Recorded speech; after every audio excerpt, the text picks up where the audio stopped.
Bienvenido de vuelta al nuevo episodio del podcast de Café con Autores. Estamos en el episodio número 9. Un gran, fabuloso episodio que tenemos invitado muy especial. El día de hoy tenemos a Gaby Riveros. Yo soy Carla Nives y yo soy Tero Molis. Qué gusto estar aquí nuevamente. Carla, muy buenas tardes o muy días. Buenas tardes. ¿Qué hora es? Ni sabemos. ¿Qué hora es? Pues es un poquito en la tarde, pero el día de hoy, bueno, nada más como contexto, obviamente ya conocen qué es Café con Autores, pero para recordarlo, somos una plataforma que buscamos que otros autores locales como nosotros, aquí presentes, puedan compartir su trabajo, puedan conocer a más autores, puedan tener una referencia de que, oye, yo quiero escribir y no sé cómo hacerle o no sé a quién preguntarle. Bueno, pues aquí estamos nosotros. Entonces, aquí estamos. Y hoy, como dijiste, pues tenemos una invitada muy especial. Gaby, bienvenida. Qué gusto tenerte. Muchas gracias, encantada de estar aquí. Una gran autora ya con una buena trayectoria. Realmente estamos así súper fans porque pues ahí estamos comenzando, pero como se dice, todos empezamos de algo, ¿verdad? Eso hay que acordarse de eso, ¿no? Justamente. Pues muchas gracias, Gaby, por estar aquí, por tu tiempo, por tu esfuerzo y por todo. Pues a lo mejor comenzamos y nada, o sea, siempre nos gusta comenzar la entrevista con algo como existencialista de ¿quién es Gaby Riveros? ¿Cómo te describirías? ¿Quién eres? Es una pregunta confrontadora. Sí, es una pregunta de diván. Y es gratis, ¿eh? 1,000 pesos la consulta. Y secreta, nadie nos oye además. No, esto es... Bueno, pues... Gaby Riveros está hecha de varias cosas, ¿verdad? Pero la Gaby Riveros que aquí interesa está hecha de música, que fue con lo que primero que inicié cuando empecé a leer a los 5 años. Uh-huh. Fue un verano y recuerdo que yo desde que nací, o sea, ya me parecía como esperar mucho tiempo a cumplir 5 años porque yo ya quería tocar el piano, porque en mi familia, mis abuelas tocaban el piano.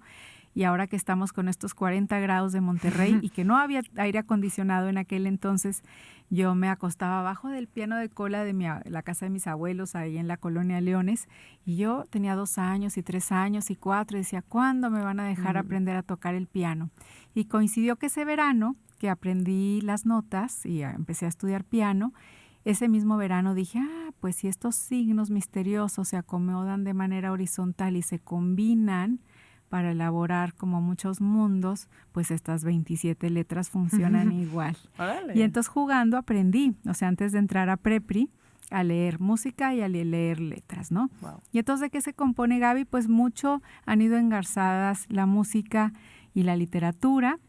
A partir de ahí tomé el piano y seguí estudiando, después ingresé a la Escuela Superior de Música y Danza y tuve una educación más formal, después fui profesora.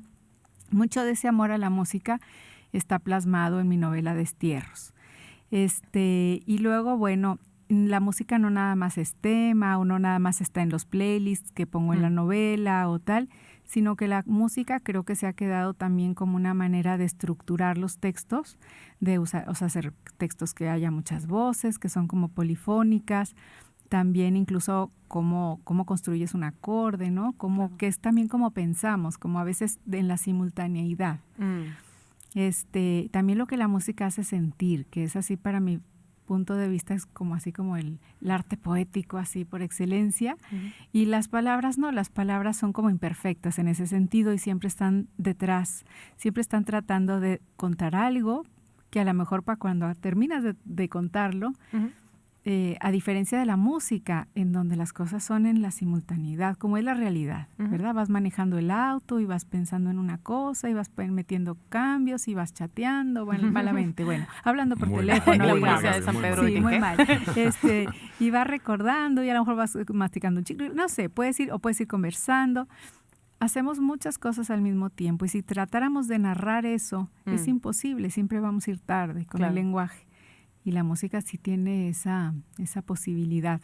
Vale. Entonces, bueno, yo me compongo de eso, de música, de historias, de literatura, de muchas lecturas, porque quienes escribimos creo que primero leemos mucho hasta que llega un momento en que la realidad se empieza a narrar dentro de ti, ¿no? Sí. Y empiezas a escuchar como una voz que te está contando lo que acontece, lo que otros pasa, lo que te empiezas a imaginar. Bueno, y también me compongo de muchas otras cosas, por ejemplo, pues la familia, ¿no? Soy una persona muy familiar, disfruto mucho estar con mi gente, mis padres, mi esposo, mis hijas, mis amigos, mis amigas. Me gusta mucho viajar, Me gusta mucho recorrer, observar, visitar. Soy incansable viajera, o sea, sí puedo caminar todo el día y me gusta comer rico. Creo que no hay nadie que no le guste comer rico. Definitivamente. Súper bien. Sí. Súper bien. Eso digo, muy, muy completa descripción. Excelente, sí. Gaby. Me encantó lo que dices de eso, de la interpretación de la música versus las palabras. Yo creo que el gran logro de la música es que nos permite interpretarlo más fácilmente a nuestras idiosincrasias y gustos. Se adapta más fácil porque el lenguaje es al final muy diferente. Tú lo entiendes mejor que muchos otros, pero se permite. Y en caso de las palabras, muchas veces nos clavamos demasiado en el supuesto significado, ¿no? Lo estamos leyendo y lo interpretamos tal y cual dice. Y es la famosa letra escrita y la palabra y todos esos conceptos que los traemos muy, muy sesgados. Y está muy interesante esa comparación, me encantó. Sí, padre. La música pues es más un lenguaje universal. Exacto. Sí. Y por ejemplo, digo, yo rascándole a lo que has hecho en esta vida, me llamó mucho la atención también recientemente en el Festival de la Palabra, descubrí ahí que también, además de novela, también tienes trabajos de poesía. Me imagino que la poesía que has hecho, pues también se ha visto obviamente influenciada por este rítmico de la música. ¿Cuál es tu experiencia escribiendo ambos tipos de literatura? Sí, bueno, mira, yo pienso que, es una idea mía, que no es mía, mucha gente la comparte, que el asunto de poner etiquetas a los géneros literarios corresponde más bien a un afán a veces incluso comercial o de los libreros que tienen que poner catálogos para ver qué van a ofrecer a los públicos. Pero para los creadores, y más el arte desde las vanguardias y la posmodernidad y tal, yo no creo en las fronteras. Entonces, pues sí soy en ese sentido alguien que escribe que está siempre como jalando la cuerda o llevando las cosas más a la orilla. Por ejemplo, mi libro de poesía, En la orilla de las cosas, pues la verdad sí, siempre desde que estaba quizá en prepa o así tenía, ya sabes, ¿no? Que vas haciendo así como tus poemas en la parte de atrás de las libretas o en las servilletas o no sé dónde. Esta parte obviamente pues sí está muy relacionada al asunto de la música, pero por ejemplo mi poemario cuenta, o sea, si tú lo lees tiene 3 apartados y hay algo que se está contando, o sea, si hay un hilo narrativo, si hay una unidad como por un paseo por donde vas, como una especie de itinerario de vida. Y luego de pronto mi novela hay gente que la lee y dice, ay no, pero es que en realidad, no sé, pienso en Destierros, que es la que he tenido más retroalimentación de los lectores, y entonces dicen que les llama mucho la atención el lenguaje poético. Y entonces, bueno, pues es una novela, pero en donde el lenguaje tiene un gran peso y una gran importancia y trabajo. Y también pues tengo cuentos y cuentos para niños. Y pues de todo se aprende, porque también, por ejemplo, cuando empecé a escribir para niños, me di cuenta que aunque para mí era muy importante el lenguaje, el trabajo en el lenguaje que yo hacía en el cuento, los niños son lectores muy exigentes, porque si algo no les gusta no lo van a leer. Entonces a ellos... O te lo dicen a la cara. O te lo dicen y entonces necesitas hacer imágenes muy concretas, que se huelan, que se toquen, que se vean, que sientas, ¿no? Y entonces, de alguna manera, cuando empecé a hacer novela, quizá ya fui aplicando como el trabajo en el lenguaje, pero sí un argumento, cosa que para mí antes era secundario.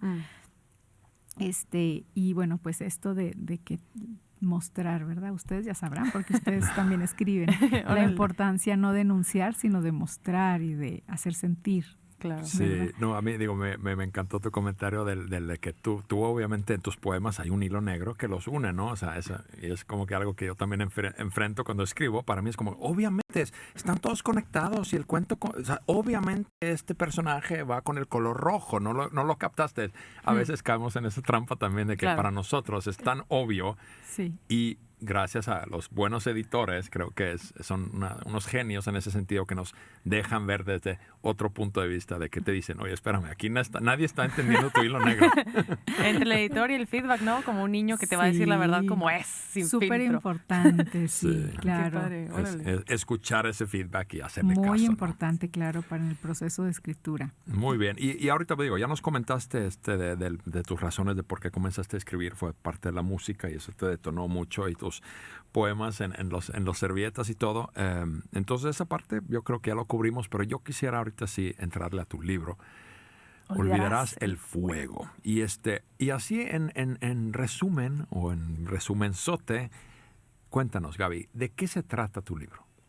que debo mencionar que está caliente de nuevo. Salió impreso mayo de este año, ¿no? Sí, acaba de salir. A ver. Sí, está bastante caliente. Un mes que empezó a distribuirse. La realidad es que tiene 2 semanas de que ya se encuentra en todas las librerías.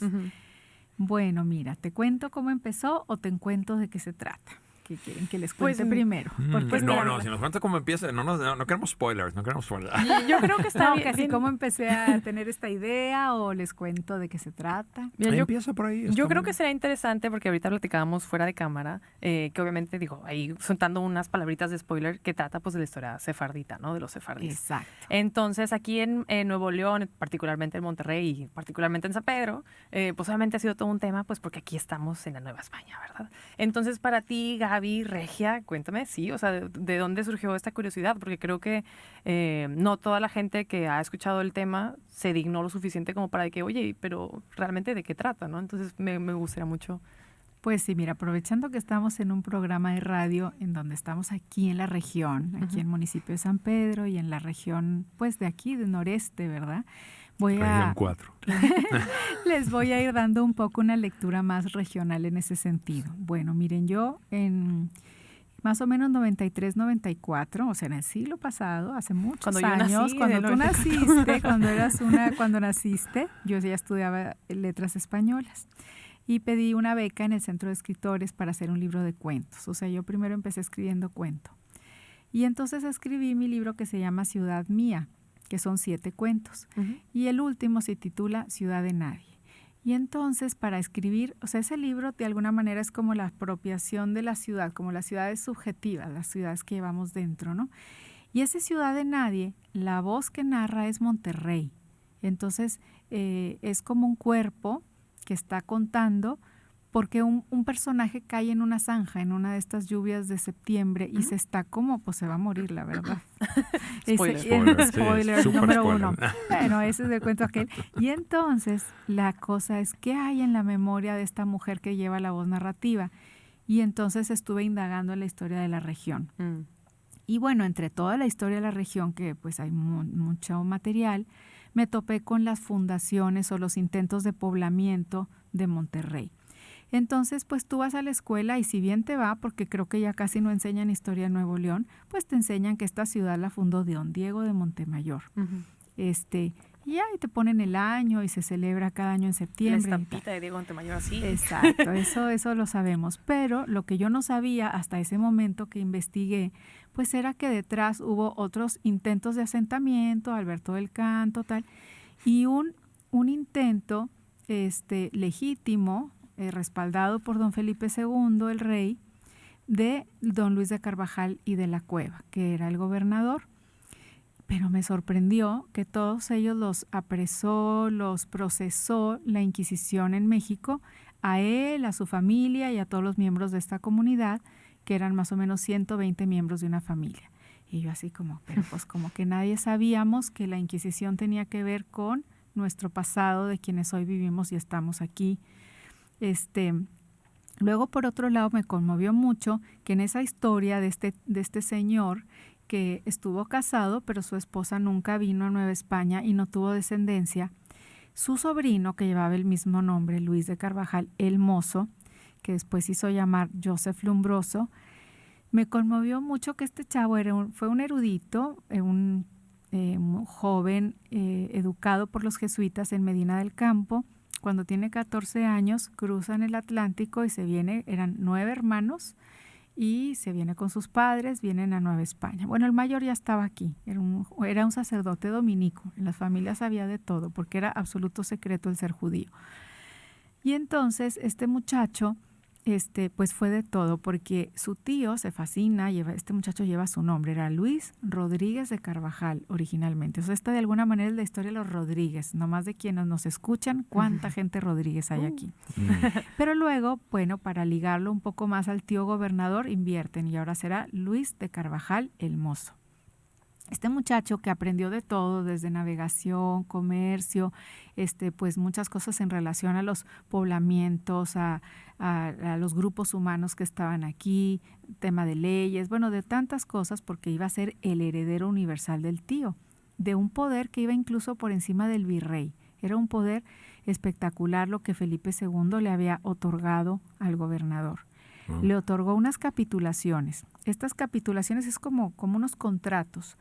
Pero Felipe II, que era este monarca que decía que en sus dominios no se ponía el sol nunca, porque pues era dueño de Europa hasta las Filipinas, la Nueva España, a todos lados, en sus últimos 25 años solamente otorga 2 capitulaciones y una se la da a don Luis de Carvajal y de la Cueva. Imagínense el poder, 200 leguas cuadradas, iban desde Tampico y el Pánuco hasta la Florida. O sea, es como todo el noreste de México y el sureste de Estados Unidos. Por supuesto que esto le puso los pelos de punta a los que estaban en la audiencia real en Ciudad de México, porque había colindancias que ya estaban ocupadas por otros españoles y también algunos de la Nueva Vizcaya, que es acá la zona de Saltillo y era pues una región también muy, muy extensa. Ya ocupadas por la avaricia humana, ¿no? Exacto. Entonces, pues me conmovió mucho saber que este muchacho lo quemaron a los 29 años en la hoguera y que entre todas esas cosas que él quería hacer, también era escritor. Y un escritor que era como poeta místico. Él llegó a ser el líder religioso de su comunidad judaizante, o lo que se llama criptojudíos, que son estos judíos que seguían practicando su fe y sus costumbres, sus tradiciones escondidas, en secreto.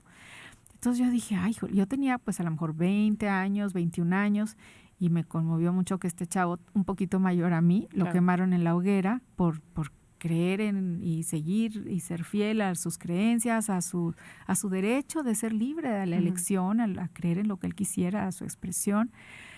Y bueno, pues él aparece en aquel cuento que se titula Ciudad de Nadie.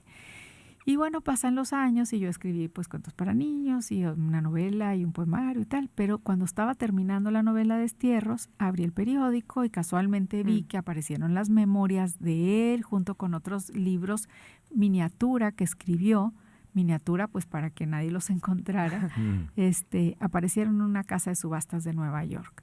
Y cuando leí la nota pequeña donde venía todas las peripecias por las que pasaron estos manuscritos para sobrevivir, y pude imaginarme todo lo que fue venir del Nuevo Mundo y los huracanes y poblar y las epidemias y las luchas de traición política, tantos temas, dije, pues esto debe ser muchísimas aventuras. Y por otro lado me sonaba, bueno, estaba Trump en el poder, ¿no? También este tema de intolerancia, ¿no? De que hay que ser todos iguales y si no eres así, pues eres un ciudadano de segunda o de tercera y mereces ser pues exterminado, ¿no? Sí.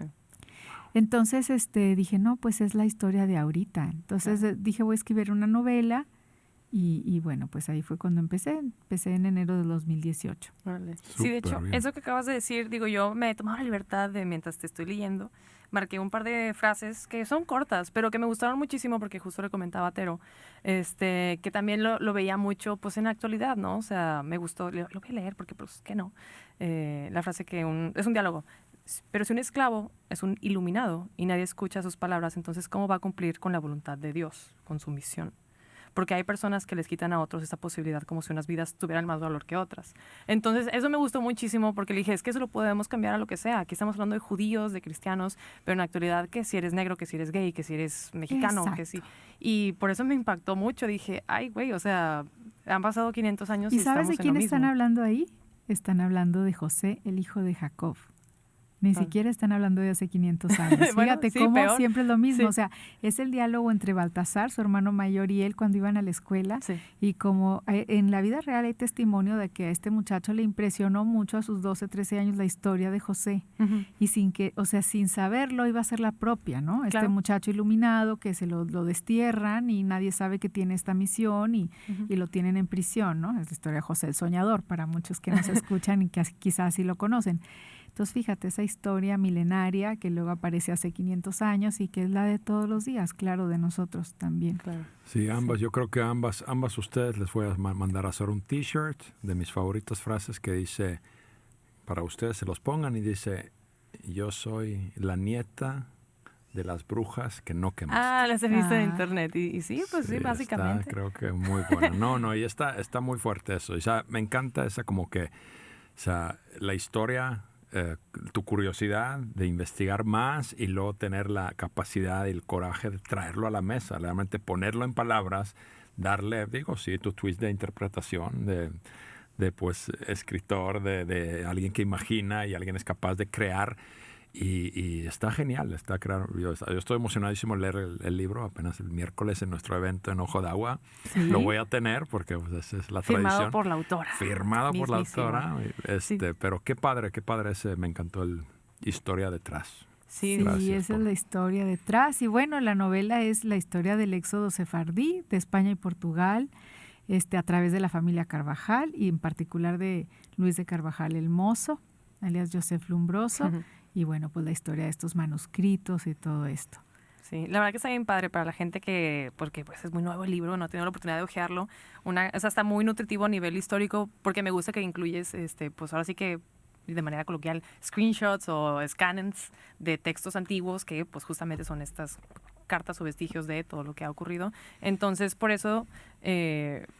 obviamente, como comentábamos fuera de cámara, pues termina siendo ficción histórica porque pues no es como que tenemos la oportunidad de preguntar a la persona, oye, ¿cómo te sentías?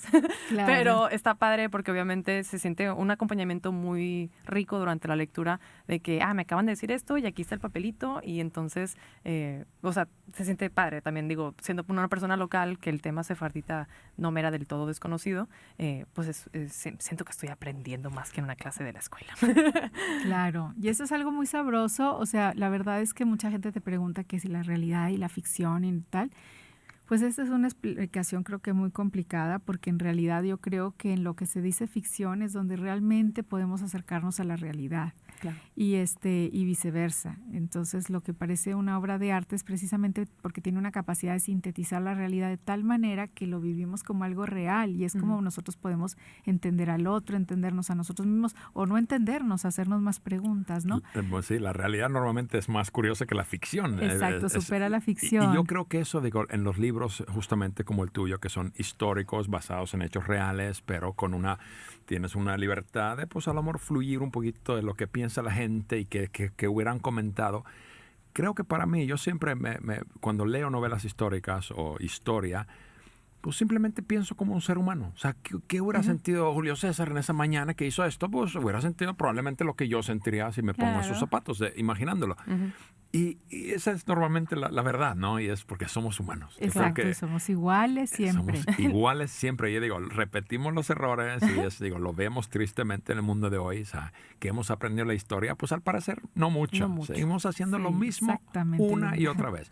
Claro. Entonces, y ahorita que decías de la ficción y eso, yo la verdad empecé ahorita un poco de lo que decíamos tras cámaras, como dices, tras bambalinas. Yo empecé a trabajar porque me fascinó esta figura de Joseph Lumbroso y que hubiera aparecido y este guiño con el presente que ya les conté. Pero sí sucedió que después de casi un año de trabajo se puso esta moda de, oigan, pues hay que hacer el trámite para el tema de la nacionalidad española o portuguesa. Porque claro, cuando esto se anunció en España sonaba como, ¿cómo crees que vamos a encontrar las actas de nacimiento de 15 o 14 generaciones atrás? Los mexicanos se levantaron las mangas. Pero aquí sucedió que con un solo árbol genealógico de Monterrey entraron todos y por eso esa costumbre de primo. Claro, sí. Pues sí somos primos. En realidad aquí ya Carla ya salió prima también. Sí, ya somos primos aquí todos. Bueno, si vamos suficiente atrás todos somos hermanos, ¿no? Primos. O sea, primos mínimos. Sí, claro. Sí. Y entonces pues sí, empezó a hacer esto muy curioso porque yo veía estos personajes en donde hacían todo lo posible por borrar esas líneas, incluso cambiarse los nombres, cambiarse los apellidos y tratar de disimular todo, porque imagínate, había un sistema como de espionaje. Claro. Era como ser judío en la época de Hitler, entonces tenían que disimular absolutamente todo. O sea, imagínate que tú estás en tu casa y tienes invitados a cenar, pues tienes que tener mucho cuidado, no puedes darles de comer algo que esté cocinado en aceite de oliva, porque te van a ir a denunciar, o si tienes gente que te ayuda en tu casa, lo mismo, o sea, tienes que matar la gallina como un cristiano y cuando se va a dormir la servidumbre la tienes que ir a colgar para desangrarla y luego te tienes que levantar a las 4 de la mañana para irla a volver a acomodar igual en la cocina, pero que no se te pase un día porque van a decir, la desangró como lo hacen los judíos judíos, ¿no? Sí, eso está increíble. 1000 cosas, ¿no? O si tú haces un ayuno, que nadie se dé cuenta. Si sales a la calle, pues llevas un palillo y te estás así como que es que me acabo de comer, estoy empachado, pero en realidad no comiste nada, ¿no? Uh-huh. Y muchas cosas porque pues ellos lo vivían en la cotidianidad y tenían que estar. Y luego acá veías 2017, 2018, 2019, todo el mundo tratando de volver a encontrar y estas líneas que de pronto aparecían así como con una claridad asombrosa, ¿no? Y paz, y todos íbamos a dar a estos. Claro, no es una historia regional. Aquí la puedo decir porque fue muy fácil como 20,000 regiomontanos dieron y los que no es porque no le han buscado. Si cualquier persona que tenga un matrimonio de abuelos que sea originario de la región, de Sabinas, de cualquier municipio, todos dan porque estuvo la zona aislada más de 3 siglos. Pero en realidad, ahorita que lo decías, fue una diáspora, fue un éxodo. A partir del edicto de los Reyes Católicos, la mitad se quedaron y se convirtieron. La otra mitad, muchos se dispersaron al Imperio Otomano, pero muchos fueron a Inglaterra, Francia, Italia, Holanda, los Países Bajos. Todo esto que ahora es famoso, de que los diamantes de Holanda, porque son los sefardíes españoles, que era lo que hacían en España, y entonces se suben y se van en barco y desembarcan en Holanda, y luego de ahí hacen la nueva, o sea, son Ámsterdam, y luego la nueva Ámsterdam es Nueva York, claro, y es una capital financiera, o sea, ahí va el espíritu, y se olvida quizá la religión, o se olvida los nombres, o no sé, ciertas cosas, pero hay otras que siguen en la educación, en qué comemos, en cómo trabajamos, en que hay muchas cosas que permanecen, ¿no? Se olvidaron seguro de hasta algunos niños, pero los diamantes sí se los llevaron. Eso sí. Mira, está buenísimo. Y sí, realmente les recordamos, vengan este miércoles a escuchar a Gaby en persona, a preguntarle preguntas que quieran hacer. Súper interesante el tema. Y yo te quería preguntar algo, aparte obviamente de no desangrar los pollitos a la vista del día, pero si pudieras dar o deberías dar un solo tip a los autores o a gente que sueña con escribir, quiere escribir, ¿cuál tip le darías si tuvieras que dar solo uno? Está complicado. Pues... Bueno, puedes dar dos. Uno sería que lean mucho, porque hay gente que quiere escribir y no lee.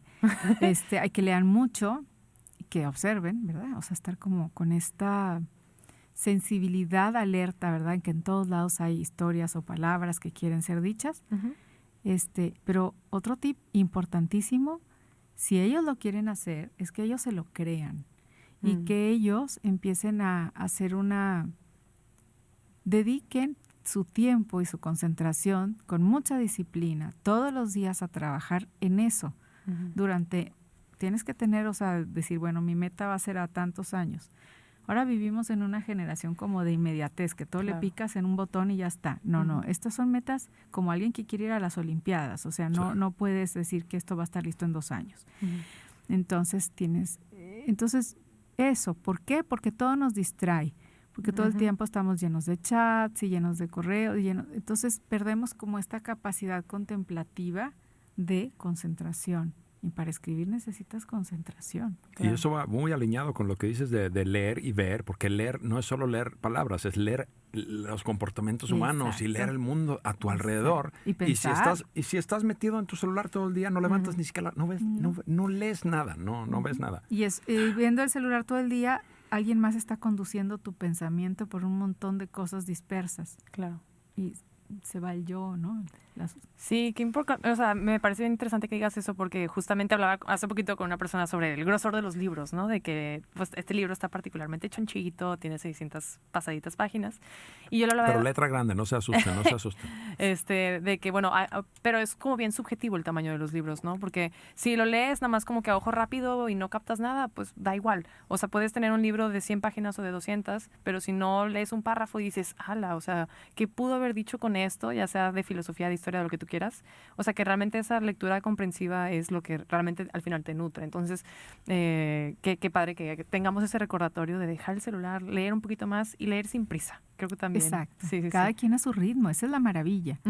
Yo recuerdo alguna vez en donde decían, por ejemplo, si tú ves la televisión o estás en tu celular o lo que tú quieras, ¿quién es el sujeto?